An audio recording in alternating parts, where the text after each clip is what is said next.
Hey friends, it's Ryan Rolfe with the DSM Sold team at Keller Williams Legacy Group here in Des Moines and Central Iowa with a quick year-end 2025 Central Iowa market review based on the latest year-end stats and breakdowns.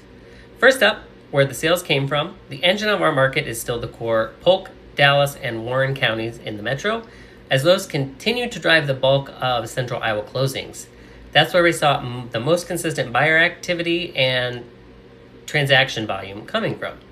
Next is the market mix, which is a big story. We're back closer to that normal, which is about 80% or more of sales are existing homes, and under 20% are new construction, which just means buyers are shopping resale, and most inventory growth we're seeing is coming from homeowners listing again, rather than a massive surge of new builds. On pendings and closings, pending activity looked pretty similar year over year, but closings finished higher overall, and the gains came mostly from existing homes. New construction closings were a bit softer, and that's a reminder that builders can control the supply more directly than resale market can.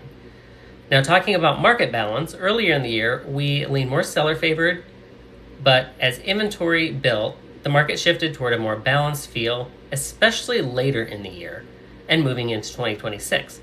Buyers had more options and more time, and sellers, of course, needed to be sharper with prep, pricing, and presentation. Which brings us to the big lesson that we want sellers to hear loud and clear: the price reduction penalty. Homes that hit the market priced right and gain traction early tend to perform the best. Once you start chasing the market with price reductions, especially after those first couple of weeks, you're not only reducing your price, you're often giving up more in negotiations too. The longer a home sits, the bigger discount typically becomes. And finally, a quick metro snapshot.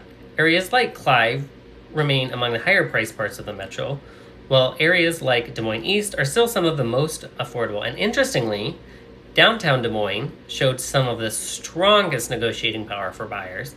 So if you're thinking about buying or selling in 2026, or maybe dipping your hand into investing, the play is simple. Watch inventory, price it right, and have a strategy from day one. If you're wanting help dialing in timing or pricing for your neighborhood, feel free to reach out. We're happy to run the numbers. And of course, credit where credit is due. These stats and insights come from Les Sulgrove and Simply Des Moines Stats. Thanks everyone for watching. Bye.